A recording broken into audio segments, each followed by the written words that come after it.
जय श्री राम। शंखनाद में आपका स्वागत है। राहुल गांधी आज पॉलिटिकल टूरिज्म पर निकले थे। पूरे लाव लश्कर के साथ अपनी बहन प्रियंका वाड्रा के साथ संभल जा रहे थे और दिखा रहे थे कि सबसे बड़ा मुस्लिम परस्त मैं हूं, सबसे ज्यादा तुष्टीकरण मैं ही कर सकता हूं, इसलिए आओ मुसलमानों मुझे भर भर कर वोट दो। राहुल गांधी आज यही सोचकर निकले थे। उन्हें पता था कि दिल्ली गाजियाबाद हाईवे पर बैरिकेड लगे होंगे, उन्हें जाने से रोका जाएगा क्योंकि संभल में धारा 144 लागू है। वहां पर बाहरी किसी भी भारी व्यक्ति के आने की मनाही है ताकि सुरक्षा व्यवस्था कायम रह सके, शांति कायम रह सके। लेकिन राहुल गांधी ये सब जानते हुए आज दिल्ली से निकल पड़े गाजियाबाद की तरफ और वहां पर उन्होंने सोचा था कि बैरिकेड पर रोका तो जाएगा, हंगामा करेंगे, फोटो खिंचवाएंगे, भाषणबाजी करेंगे, मीडिया में चमकेंगे और दिखाएंगे कि हम मुसलमानों के लिए कितना कष्ट झेल रहे हैं, हम मुसलमानों के लिए कितनी कोशिश कर रहे हैं, ये पूरा माहौल बनाएंगे। लेकिन राहुल गांधी को ये पता नहीं था कि वो अपने घर के युवराज भले ही हों, लेकिन भारत के लोगों के लिए वो एक सामान्य नेता ही है। और अगर वो भीड़ लगाएंगे, जाम लगाएंगे, 4-4 घंटे लोगों को गर्मी में और लोगों को ये ट्रैफिक की लाइन में खड़ा रखेंगे तो फिर अंजाम तो भुगतना पड़ेगा। और अंजाम भुगता कांग्रेस के कार्यकर्ताओं ने, नेताओं ने, जिनकी लोगों ने धुलाई कर दी और हाईवे पर ही उनकी ऐसी पिटाई हुई कि कांग्रेसियों को हाईवे छोड़कर भागना पड़ा। और जब मामला बिगड़ता देख राहुल गांधी और प्रियंका वाड्रा भी चुपचाप अपनी गाड़ी में खिसक लिए और जाकर संसद पहुंच गए। आज ये पूरा ड्रामा हुआ। सुबह से ही राहुल गांधी और प्रियंका वाड्रा जिस तरह से निकले थे और उन्होंने जो सड़क का हाल किया, जो जाम लगाया, उससे लोगों की परेशानी बढ़ गई। लोग अपने अपने कामों से निकले हुए थे। 7 बजे से ही वहां पर ट्रैफिक इकट्ठा होना शुरू हो गया। किसी को अपने पिता की अंत्येष्टि में जाना था, किसी को परीक्षा देने जाना था, एक व्यक्ति को अपनी बेटी को एग्जाम दिलाने ले जाना था, कोई जॉब के इंटरव्यू के लिए जा रहा था, किसी की कोर्ट की तारीख लगी हुई थी और यहाँ तक कि एक 80 साल के बुजुर्ग थे जिनके भाई की मृत्यु हो गई थी, उन्हें उसमें जाना था। और ऐसे ही कई जरूरी काम के साथ लोग दिल्ली से यूपी की तरफ जा रहे थे। लेकिन उन्हें क्या पता था कि आज राहुल गांधी का ड्रामा है और राहुल गांधी वहां 4-4 घंटे जाम में खड़ा कर देंगे। और जब लोगों से बर्दाश्त नहीं हुआ तो लोगों ने अपनी गाड़ियों से निकल के पूछताछ करनी शुरू की। करीब 11:30 बज चुके थे, लोग अपनी गाड़ियों से निकले और उन्होंने पूछताछ करनी शुरू की। पुलिस वालों से बैरिकेड के पास जाकर पूछा कि चल क्या रहा है। उन्होंने बताया कि राहुल गांधी वहां रुके हुए हैं, वापस नहीं जा रहे हैं, बैरिकेड पर वो खड़े हैं लाव लश्कर के साथ और जाम उनकी वजह से लगा हुआ है। इसके बाद लोगों ने कांग्रेसियों से भी बात करने की कोशिश की कि किसी तरह से जाम खुलवाएं या रास्ता उसमें से जगह दे ताकि लोग निकल सके, क्योंकि सब लोगों को अपने अपने जरूरी कामों से जाना है। लेकिन कांग्रेसियों ने उनकी एक नहीं सुनी। इसके बाद लोगों का गुस्सा भड़का तो उन्होंने राहुल गांधी मुर्दाबाद, कांग्रेस मुर्दाबाद के नारे लगाने शुरू किए। बैरिकेड के पास ही लोग खड़े थे और उन्होंने मुर्दाबाद के नारे लगाने शुरू कर दिए। लेकिन कांग्रेसियों ने जब ये सुना तो लोगों की तकलीफ समझने की बजाय उन्होंने लोगों पर हमला बोल दिया और उनके साथ मारपीट करने लगे। लेकिन इसके बाद आम लोग भी चुप रहने वाले तो थे नहीं। इसके बाद कांग्रेसियों की पिटाई शुरू हुई और ऐसी पिटाई हुई कि वहां से कांग्रेसी रफा दफा हो गए। और जब ये खबर राहुल गांधी के पास पहुंची तो राहुल गांधी भी वहां से निकल लिए कि बात और बिगड़ गई। तो फिर यहाँ पर राहुल गांधी की गाड़ी तक भी भीड़ पहुंच सकती है, क्योंकि आप पीछे गाड़ियों को तो रोक सकते हो लेकिन आने वाली भीड़ को नहीं रोक सकते। इसलिए राहुल गांधी डर के मारे वहां से खिसक गए। आज ये राहुल गांधी ने आज अपने तुष्टीकरण के चलते एक बार फिर दिखा दिया कि वो मुसलमानों के लिए, इस तुष्टीकरण के लिए किसी भी हद तक जाने को तैयार है, किसी का भी नुकसान कराने को तैयार है। क्योंकि देखिए, ये जो उनका बैरिकेड लगाए गए थे, जो राहुल गांधी को रोका गया, जो पूरी यात्रा थी, ये पूर्व नियोजित थी, ये कोई अचानक से नहीं हुआ है। राहुल गांधी ने पहले ही जाने की बात कही थी, लेकिन उन्हें बता दिया गया था कि वहां पर धारा 144 लागू है और कोई बाहरी व्यक्ति नहीं आ सकता है। तो ऐसे में राहुल गांधी अभी ना आए। ऐसा नहीं कहा था कि कभी ना आए, लेकिन अभी ना आए क्योंकि अभी अभी वहां पर शांति स्थापित हुई है। अगर उनके जाने से फिर से कोई भड़काव होता है, एक तो राहुल गांधी की, उनको भी खतरा है, उनकी भी सिक्योरिटी की बड़ी जिम्मेदारी है। प्रियंका वाड्रा एक दूसरी सांसद उनके साथ जा रही है। दूसरी बात, वहां पर अगर कुछ भी इस तरह से फिर से दंगा भड़कता है, एक मनोबल बढ़ता है, तो फिर वहां फिर से वही हालात हो सकते हैं, किसी और की जान जा सकती है। लेकिन राहुल गांधी ये सब जानते हुए वो वहां के लिए निकले और उन्होंने आज दिल्ली हाईवे पर ये तांडव मचाया। और वहां से जब उनको रोका गया तो वहां से वो वापस नहीं लौटे। आप वापस लौट सकते थे, आपको रोका गया, आपने थोड़ी देर बातचीत की कि ठीक है हमें जाने दीजिए, लेकिन जब पुलिस ने मना कर दिया आप वापस आ जाते। ये मुश्किल से 1 घंटे का काम होता। यहाँ आकर आप प्रेस कॉन्फ्रेंस करते, बताते हम जाना चाहते थे, हम नहीं जा पाए, हमको रोका गया, जाने नहीं दिया जा रहा। आपका तुष्टीकरण का मकसद तो तब भी पूरा हो ही जाता। और वैसे भी अब बाकी क्या रह गया है, सबको पता है कांग्रेस जो है मुस्लिम परस्त पार्टी है। लेकिन राहुल गांधी ने 4-4, 5-5 घंटे जाम लगवाया, वहीं खड़े रहे, मीडिया से बात करते रहे, भाषणबाजी करते रहे, कांग्रेसी नारे लगाते रहे, धक्का मुक्की होती रही, लेकिन वो सड़क से नहीं हिले जब तक कि उनके कार्यकर्ता पिट नहीं गए। तो ये पूरा हाल आज राहुल गांधी ने किया है और ये दिखाया है। और जो वो बात कि उनका तुष्टीकरण किस हद तक जा सकता है, और देखिए जो वो बात करते हैं कि ये मोहब्बत की दुकान खोलने जा रहे हैं, संभल में सच्चाई जानने जा रहे हैं और लोगों को सांत्वना देने जा रहे हैं। लेकिन राहुल गांधी जब उनके पास इतनी बड़ी मोहब्बत की दुकान है, इतनी सच्चाई जानना चाहते हैं, तो वो उदयपुर क्यों नहीं गए जब कन्हैया लाल का गला काट दिया गया था?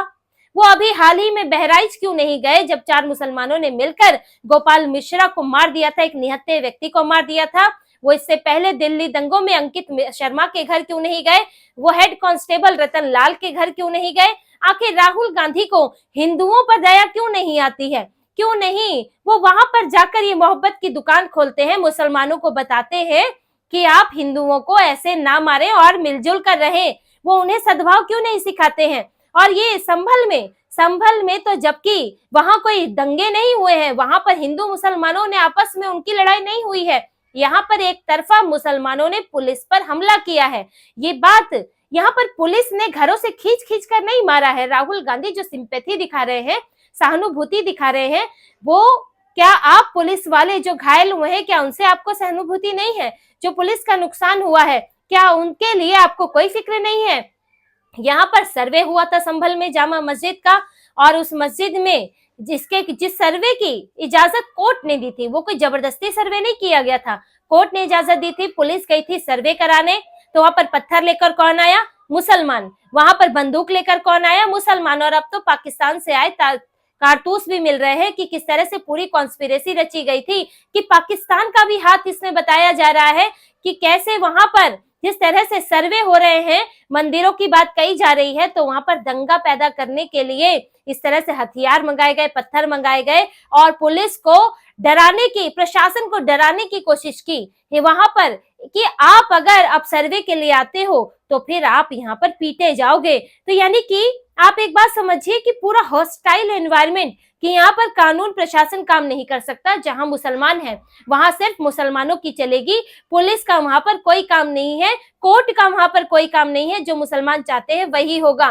तो ये इन्होंने एक संदेश देने की इनकी कोशिश थी, लेकिन वो भूल गए थे कि ये तो यूपी है, ये कांग्रेस की सरकार नहीं है, यहाँ यूपी है और यहाँ पर योगी की पुलिस काम करती है। और फिर हाल ये हुआ कि दंगों में ये खुद पिट गए, जो पत्थर मारने आए थे वो खुद घायल हो गए और 4-4 लोगों की मौत हो गई। लेकिन राहुल गांधी ये सब चीजों को दरकिनार करके पाकिस्तान से मिले कारतूस और दंगाइयों की तस्वीरें और पत्थरबाजी, ये सब छोड़ छाड़ के वहां पर अपनी सहानुभूति, अपनी मोहब्बत की दुकान दिखाने जा रहे हैं उनके लिए जिन्होंने दंगे में नफरत दिखाई थी, पत्थरों में नफरत लपेट लपेट कर फेंक रहे थे। लेकिन राहुल गांधी को ये सब कहां दिखता है, क्योंकि आजकल तो तुष्टीकरण की होड़ लगी है। ये आप देखेंगे कि कैसे मुसलमानों के वोट हथियाने के यहाँ पर इस वक्त सभी पार्टियों के बीच में कैसी रेस चल रही है। एक तरफ अखिलेश यादव हैं, जो संभल बोलते बोलते उनकी जबान से कुछ और निकल ही नहीं रहा है, वो दिन रात संभल ही बोल रहे हैं, उनके नेता वहां जाने के लिए मरे जा रहे हैं। दूसरी तरफ राहुल गांधी, वो खुद को सबसे बड़ा मुस्लिम परस्त बता रहे हैं, और यहाँ पर ये तेजस्वी यादव भी नहीं चूकते बोलने से, और यहाँ केजरीवाल भी बोल देते हैं, उधर से ममता बनर्जी भी बोल देती हैं। तो फिर ये मुस्लिम वोटों को हड़पने की जो होड़ लगी हुई है, उस होड़ में राहुल गांधी पिछड़ना नहीं चाहते, और इसके लिए उन्हें किसी का भी नुकसान करना पड़े वो करने को तैयार है। फिर देखिए दिल्ली का चुनाव भी है अभी, और दिल्ली में कांग्रेस को मुसलमानों के वोट चाहिए, क्योंकि हिंदू तो मूर्ख है, उन्हें पता है हिंदू जाति में बंटकर, हिंदू किसी और तरह से बंटकर उनको वोट दे ही देगा, लेकिन मुसलमान तो एकजुट रहता है, अब उसको तो खुश करना पड़ेगा। तो यही पूरी प्लानिंग के साथ राहुल गांधी पहुंचे थे, लेकिन यहाँ लोगों ने दिखाया कि मुस्लिम परिस्थिति का असली नतीजा क्या हो सकता है। आप महाराष्ट्र में भुगत के आए, हरियाणा में भुगत के आए, और अब कांग्रेस के कार्यकर्ताओं ने मारपीट खाके यहाँ दिल्ली गाजियाबाद हाईवे पर भी भुगत लिया। और आज कानून का मजाक बनाने वाले वही राहुल गांधी हैं जो संविधान की किताब लेकर चलते हैं, और संभल भी लेके जा रहे थे, खुद दिखाई उन्होंने। और अपनी ये संविधान की किताब में जो कानून बने हैं, जो नियम लिखे हुए, कम से कम उनका पालन तो कर लेते। जब आपको पता है कि वहां जाने की मनाही है, आप वहां बाद में जाइए, जब वहां पर हालात सामान्य हो जाएंगे, जब ये सब चीजें, सब नियम हट जाएगी, तब आप जा सकते हैं, तब आप वहां जाइए। लेकिन आप नहीं जाएंगे, आपको अभी जाना है, क्योंकि आपको जाना तो क्या है, आपको दिखाना ज्यादा है। और आप ये संविधान की किताब लेके तो चलते हैं, लेकिन आप नियमों का पालन खुद नहीं करते, कानून खुद तोड़ते हैं। आज इन्होंने यही कोशिश की, कानून तोड़ने की, बैरिकेड तोड़ने की कोशिश की कांग्रेसियों ने, और जबरदस्ती संभल में घुसने की कोशिश ये करने वाले थे। तो राहुल गांधी का ये जो चेहरा है, ये बार बार निकल कर सामने आ जाता है कि कैसे वो उन्हीं जगहों पर जाना पसंद करते हैं जहां पर तुष्टीकरण होता दिखाई देता है। लोकसभा चुनाव के दौरान भी ये देखा गया था कि जहां पर या तो भाजपा की सरकार है, या जहां पर मुस्लिम तुष्टीकरण हो सकता है, वो वहीं जाते हैं। और राहुल गांधी बार बार खुद ही ये साबित कर देते हैं, और आज तो लोगों ने खुद ये देख लिया, उसके कारण खुद डायरेक्ट परेशानी झेल ली। क्योंकि डायरेक्ट परेशानी लोगों को समझ में पहले नहीं आती थी, क्योंकि डायरेक्ट तो होती नहीं है परेशानी। अब तो वक्फ बोर्ड बना दिया, वक्फ बोर्ड कहीं कहीं जमीनें हड़प रहा है, तो हर जगह के हिंदुओं को ये समझ थोड़ी आता है कि कल को उनकी भी जमीन की बात आएगी, कल को उनके घर पर भी हक मांगेगा। अच्छा, कहीं और हड़प रहा है तो हड़पने दो। तो लोगों को ये बात समझ नहीं आती है जब तक उनके सिर पर नहीं पड़ता है। तो लोगों को क्या कहे, हिंदुओं को ये बात समझ नहीं आती है। आज राहुल गांधी के तुष्टीकरण का हाल देखा कि 4-4 घंटे परेशान रहे, और ये तो बहुत छोटी सी बात है। कांग्रेस ने जो किया है उसका खामियाजा आज ये है कि हिंदू मंदिर मस्जिदों के नीचे दबे पड़े हैं, और मस्जिदों का यहाँ पर इलीगल तरीके से उनका दायरा बढ़ता गया, और हिंदुओं से जुड़े हुए, मंदिरों से जुड़े हुए जो निशान है वो खत्म होते गए, और कांग्रेस सोती रही। और आज अगर हिंदू इस बात को नहीं समझते हैं, अब भी उनकी बुद्धि में ये नहीं पड़ता है, तो फिर ये दुर्भाग्य की बात है। क्योंकि कांग्रेस तो खुलकर अपना तुष्टीकरण दिखा रही है, राहुल गांधी खुलकर अपनी मुस्लिम परिस्थिति दिखा रहे हैं, लेकिन अगर वो अब भी ये जाति जनगणना और इनके दूसरे जातियों के पैतरों में आते हैं, तो फिर हिंदू खुद ही अपने लिए घातक साबित होने वाले हैं। लेकिन देखिए, कांग्रेस की राजनीति चलने वाली नहीं है, क्योंकि यहाँ तो उनके इंडी गठबंधन में ही गड़बड़ चल रही है। एक तरफ राहुल गांधी जाने की कोशिश करते हैं, और उधर जो अखिलेश यादव है वो कह देते हैं कि राहुल गांधी नाटक क्यों कर रहे हैं, संसद में तो संभल का मुद्दा उठाते नहीं, वहां तो अडानी अडानी कहते रहते हैं, और यहाँ संभल जाने के लिए ड्रामा कर रहे हैं। तो इनके तो आपस में ही इतनी फूट चल रही है, इतनी होड़ मची हुई है कि राहुल गांधी का ये ड्रामा हर तरह से फेल होने वाला है। चाहे मुस्लिम वोट बटोरने की बात हो या फिर हिंदुओं को बेवकूफ बनाने की बात हो, राहुल गांधी किसी में भी सफल नहीं होने वाले हैं। तो इसी तरह की और खबरें और विश्लेषण आपके लिए लाते रहेंगे। हमसे जुड़े रहिए, सब्सक्राइब कीजिए, कमेंट कीजिए। बहुत बहुत धन्यवाद। जय श्री राम।